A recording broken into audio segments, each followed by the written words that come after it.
ঈদের দিন একটু ভয় ভয় লাগতেছিল আমার। হ্যাঁ, রোডঘাট একদম ফাঁকা থাকে, কোনো লোকজন ছিল না।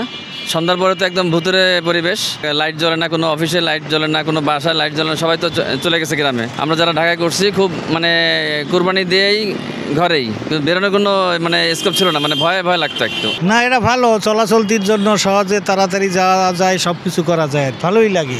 শুধু খারাপ না, যত সময় আমরা দেখলাম কোথাও ওই ধরনের আমার আশেপাশে কোনো অপ্রীতিকর ঘটনা ঘটে।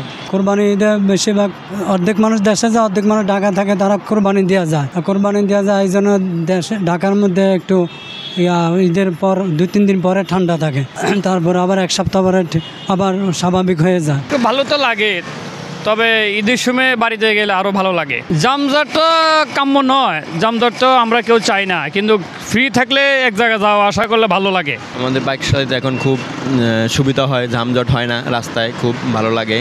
আর ঈদে বাড়ি যাই নাই বাইক চালানোর জন্য, ঈদে ফাঁকা থাকবো, বাইক চালাবো এই জন্য।